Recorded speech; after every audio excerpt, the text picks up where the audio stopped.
شیطان الرجیم بسم اللہ الرحمن الرحیم۔ آج ہم ایک پروگرام لے کر آپ کے سامنے پیش ہو رہے ہیں، ہمارا دین۔ اس میں میرے ساتھ مولانا عبدالستار نقشبندی صاحب موجود ہیں اور میرے دوسری طرف موجود ہیں مولانا محمد اعجاز قادری صاحب، جو سنی تحریک پاکستان کے ضلعی صدر ہیں۔ جی عبدالستار نقشبندی صاحب، میرے ساتھ مولانا محمد اعجاز قادری صاحب موجود ہیں۔ اچھا مولانا صاحب، ارشاد فرمائیے گا کہ اللہ کے ولیوں کو اللہ تعالیٰ نے بہت طاقت عطا کی ہے، اور اگر ہم قرآن سے روشنی حاصل کرنے کی کوشش کریں تو حضرت سلیمان علیہ السلام کا واقعہ ہمارے سامنے ایک آتا ہے کہ ایک کتاب کا عالم تھا آصف بن برقیہ، وہ اپنی جگہ پہ بیٹھے اس نے تخت بلقیس کو لے کر واپس آ گئے۔ اور مجھے جہاں تک میں نے پڑھا سنا کہ آپ بچوں کو تعلیم دے رہے تھے تو ایک کشتی کا واقعہ بیان کیا لکھنے والے نے، اس کے بتائیے گا کہ ارشاد فرمائیے گا وہ واقعہ کیا تھا۔ جی، آپ نے ایک بہت ہی نقطے کی طرف اشارہ فرمایا ہے۔ اصل میں یہ جو اولیاء اللہ ہیں، یہ ان کی شانیں آپ جس بھی موضوع پر تھوڑا ان کو سٹڈی کریں تو دل کے دروازے کھلنا شروع ہو جاتے ہیں، ماشاءاللہ۔ کیونکہ یہ جیسے میں مولانا عبدالستار صاحب ارشاد فرما رہے تھے کہ آپ نے سب سے پہلے دین کو پڑھا۔ جی جی، اگر تھوڑا سا میں اس طرف میں بھی تھوڑا ان کی بات کو سیکنڈ کرنا چاہوں گا۔ حضور سیدنا غوث اعظم جیلانی محبوب سبحانی، آپ جو ہے نا جب والدہ ماجدہ کے پیٹ میں تھے تو آپ کی والدہ ماجدہ نے ان ایام میں، ان ماہ و ایام میں جتنے کلام پاک کے سپارے تلاوت فرمائے تھے، 15 سپارے آپ نے کا جو ہے نا 15 سپارے ماشاءاللہ آپ نے یاد دلایا، آپ نے 15 سپارے جو ہے نا وہ والدہ کے پیٹ میں رہتے ہوئے والدہ کے تلاوت کرنے کی وجہ سے وہیں سماعت کرتے ہوئے یاد فرما لیے تھے۔ یہ آپ کا مادر زاد ولی ہونے کا یہ ثبوت ہے۔ اب آگے چلے ہیں تو اگر آپ کا جو ہے نا بچپن، تو آپ نے دور دراز کے سفر بچپن میں ہی کر کے دینی علوم کو حاصل کیا۔ پھر جب آپ نے جیسے جیسے دینی علوم پہ دسترس حاصل فرما لی، اللہ تعالیٰ کا کرم ہو گیا، سند فراغت مختلف مدارس سے حاصل کر لی، مختلف علماء سے، مختلف مشائخ سے صحبت حاصل کرنے کے بعد جب آپ باقاعدہ عملی طور پر اس دین کو آگے پہنچانے کے لیے شروع ہوئے تو شاید آپ کے یہ علم میں ہو کہ آپ فجر کی نماز کے بعد فجر کی نماز ادا فرماتے تو درس دینے بیٹھ جاتے، فقہ کا درس ہونا شروع ہو جاتا۔ آپ حضور جب ظہر کی نماز ادا فرماتے تو آپ حدیث پاک حضور نبی کریم صلی اللہ علیہ وآلہ وسلم کے پیارے فرمودات کے حوالے سے درس دیتے ہوئے نظر آتے ہیں۔ عصر کی نماز کے بعد جو ہے نا دین اسلام کے مختلف موضوعات پر آپ جو ہے نا وہ درس غالباً قرآن حکیم کا درس دیتے ہوئے نظر آتے ہیں۔ اسی طرح جو ہے نا عشاء کی نماز تک دور دراز سے بہت سے لوگ آپ سے فیوز و برکات حاصل کرنے کے لیے آ جاتے تھے، جو رات بھر قیام کی غرض سے آتے تھے، تو تقریباً کم و بیش پوری رات آپ دینی علوم ان تک پہنچاتے، وہ اللہ کا دیا ہوا فیض ان تک پہنچاتے تھے۔ یہ تو آپ کی جو ہے نا دینی خدمات ہیں، جس کے بغیر آج بھی اگر کوئی یہ سمجھے کہ وہ دینی علم حاصل کیے بغیر جو ہے نا وہ طریقت کے، شریعت کے منازل طے کر جائے گا تو وہ جھوٹ کے سوا کچھ نہیں ہے۔ آپ جتنے بھی بزرگان حضور بابا فرید الدین مسعود گنج شکر رحمۃ اللہ تعالیٰ علیہ کی آپ حیاتی پاک، آپ کی زندگی پاک کو آپ جب پڑھتے ہیں تو آپ حیران ہو جاتے ہیں کہ آپ آج شاید اس بات پہ آج تبصرہ نہ ہوتا ہو تو میں اپنی سعادت سمجھتا ہوں کہ میں یہ آپ کے حوالے سے یہ بات ذکر کروں کہ آپ اس وقت کے جو آپ کا ظاہری زندگی مبارک کا زمانہ ہے، اس وقت دنیا کے مشہور ترین قاری قرآن تھے۔ جیسے آج کے زمانے میں ہم بڑے بڑے قرآن حضرات کو دیگر مختلف ممالک سے بھی بلا کر اللہ کا کلام سنتے ہیں، تو بابا فرید الدین مسعود گنج شکر رحمۃ اللہ تعالیٰ علیہ اپنے ظاہری زمانے میں قاری قرآن تھے، ایسے تھے کہ پوری دنیا میں آپ نے وزٹ فرمایا، آپ نے بھی مدرسہ قائم کیا، آپ نے ساری زندگی اسی سے جو ہے نا اپنا دینی علوم کو ذریعہ تبلیغ بنائے رکھا، جیسا کہ آپ نے حکم فرمایا۔ حضرت جو حضور سیدنا غوث اعظم جیلانی سرکار کے وہ بیڑی والے واقعے کی طرف کشتی آپ والا نے واقعہ۔ اشارہ فرمایا، اس پر بھی بہت سے سوالات بھی ہیں جو ہونے بھی چاہیے.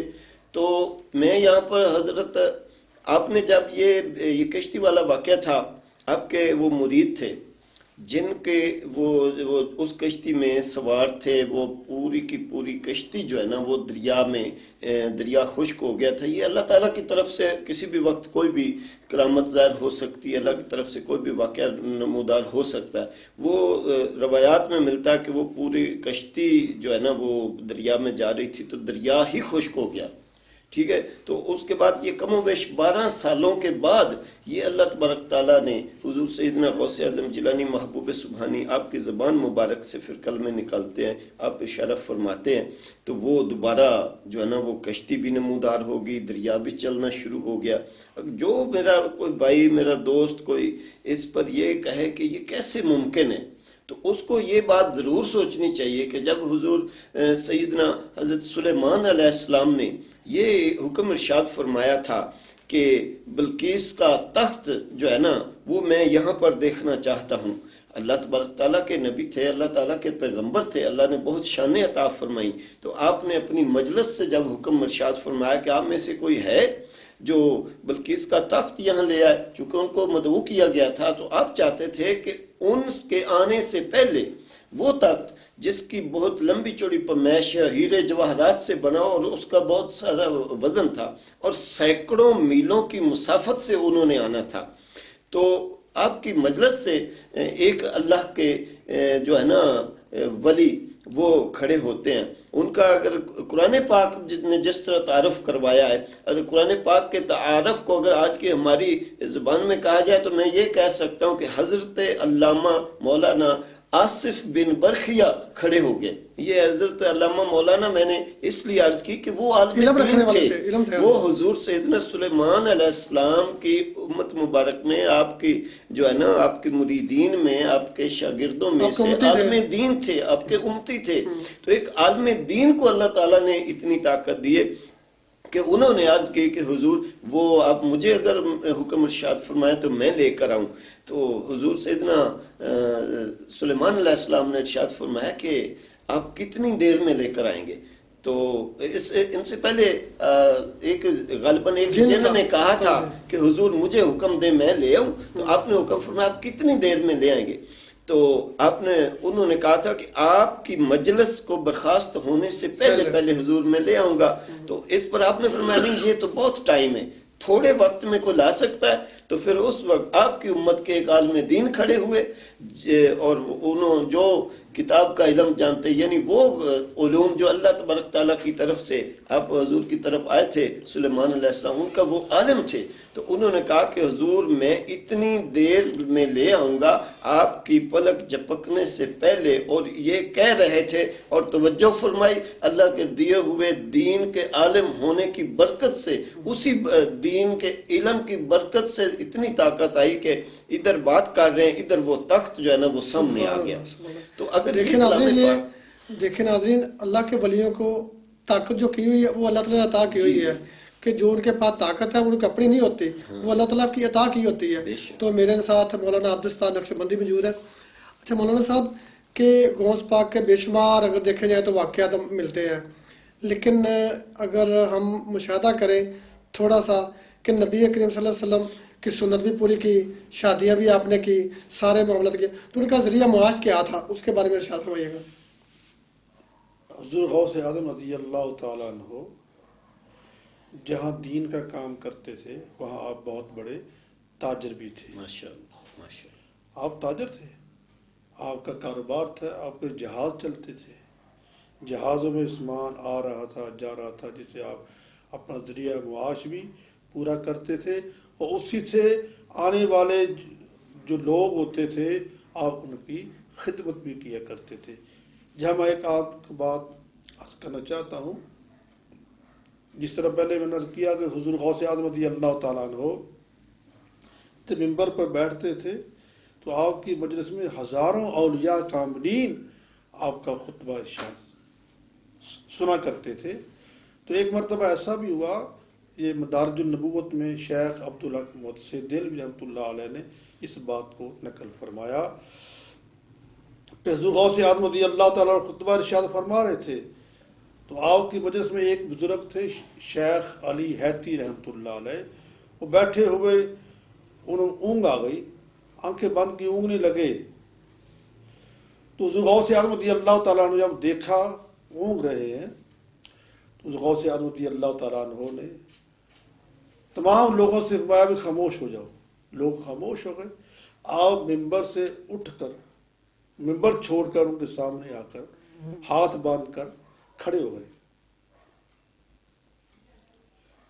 تھوڑی دیر کے بعد جب شیخ علی حیتی رحمۃ اللہ علیہ کی آنکھیں کھولی، دیکھا غوث پاک شیخ عبد القادر جیلانی کھڑے، تو غوث پاک رضی اللہ تعالیٰ عنہ نے فرمایا اے شیخ علی حیتی کیا دیکھا؟ کیا تو نے حضور صلی اللہ علیہ وسلم کو دیکھا؟ سبحان اللہ. تو فرمایا کہ میں نے حضور غوث پاک رضی اللہ تعالیٰ عنہ کی عرض کرتے ہیں کہ سرکار کی میں نے زیارت کی ہے. سبحان اللہ. تو ساتھ ہی شیخ علی حیتی رحمۃ اللہ علیہ فرماتے لوگو میں نے حضور صلی اللہ علیہ وسلم کی زیارت اونگنے کی حالت میں کی ہے، تو حضور غوث پاک رضی اللہ تعالیٰ عنہ نے ظاہری حالت میں سبحان اللہ. سرکار صلی اللہ علیہ وسلم کی زیارت کی ہے. گویا کہ غوث پاک رضی اللہ تعالیٰ عنہ کو اللہ نے یہ مقام دیا کہ آپ ظاہری حالت میں سر کی آنکھوں سے رخ مصطفیٰ کا دیدار کر رہے ہیں، اور یہ ظاہری حالت میں رخ مصطفیٰ کا دیدار کرنا ایک بہت بڑی نعمت ہے. اس طرح ہمارے ایک اور بزرگ ہیں مولانا امام جلال الدین سیوطی رحمۃ اللہ علیہ، جن کی کتابیں مشہور ہیں، خصائص کبریٰ شریف بھی ہے میرے پاس جو موجود ہے. ان کے بارے آتا ہے کہ امام جلال الدین سیوطی رحمۃ اللہ علیہ نے حالت بیداری میں جاگتے ہوئے سر کی آنکھوں سے 75 مرتبہ حضور صلی اللہ علیہ وسلم کی زیارت کی ہے. سبحان اللہ. یہ وہ اللہ والے ہیں جنہوں نے پہلے دین پڑھا ہے، دین کی بنیاد پر، شریعت کی بنیاد پر انہوں نے طریقت پر آگے بڑھے ہیں. تو آپ سے میں کی وساطت سے یہ گزارش کرنا چاہوں گا کہ حضور صلی اللہ علیہ وسلم کی بارگاہ میں صحابہ نے عرض کی یا رسول اللہ، اللہ کا ولی کون ہے؟ اور صحابہ کرام حضور کی بارگاہ پوچھتے یا رسول اللہ، اللہ کا ولی کون ہے؟ تو سرکار نے فرمایا اللہ کا ولی وہ ہوتا ہے جس کے چہرے کو دیکھ کر تمہیں خدا یاد آ جائے. سبحان اللہ. اب دیکھیں نا، اب ایک آدمی ہے اس کی داڑھی بھی نہیں ہے، اس نے منکے بھی ڈالے ہوئے ہیں، گلے میں اس کی تسبیح بھی ہے، اور اس کا لباس بھی اچھا نہیں ہے، بال بکھرے ہوئے ہیں، مونچھیں بڑی ہوئی ہیں، اور وہ دعویٰ کر رہا ہے وہ میں ولی ہوں جی، میں پیر ہوں. فرمایا وہ سب کچھ ہو سکتا ہے، اللہ کا ولی نہیں ہو سکتا. اللہ کا ولی وہی ہے جو مسجد کا نمازی بھی ہو، جو قرآن کا قاری بھی ہو، جو حدیث بھی پڑھنا جانتا ہو، جو مسجد سے اذان کی آواز آئے تو وہ مسجد میں چلا جائے کہ مجھے رب کا بلاوا آیا ہے، وہ ہے اللہ کا ولی. ہم ایسے لوگوں کو اللہ کا ولی مانتے ہیں جو بے نمازی ہیں، چنڈو پینے والے ہیں، بھنگ پینے والے ہیں، کتوں کی لڑائی کرانے والے ہیں، رچھ کی لڑائی کرانے والے ہیں. ہم ایسوں کو اللہ کا ولی نہیں مانتے. غوث پاک کی سیرت ہمیں یہ بتاتی ہے کہ غوث پاک جو ولیوں کے سردار ہیں وہ حافظ قرآن ہیں، عالم دین ہیں، مسجد کے امام بھی ہیں، مسجد کے خطیب بھی ہیں، محدث بھی ہیں، فقیہ بھی ہیں. انہوں نے لوگوں کی اصلاح کی ہے. جی ناظرین، یہ موضوع تو بہت لمبا ہے لیکن پروگرام کا وقت ختم ہوا جاتا ہے. میں مولانا عبدالستار نقشبندی کا شکریہ ادا کرتا ہوں، اور مولانا محمد اعجاز قادری صاحب کو بھی شکریہ ادا کرتا ہوں. کیمرہ مین سہیل ساگر جو ہمارا پروگرام کیپچر کرتے ہیں، ان کا بھی شکریہ ادا کرتے ہیں. میزبان شاہ حسن کو موقع اجازت دیجیے. اللہ حافظ. السلام علیکم.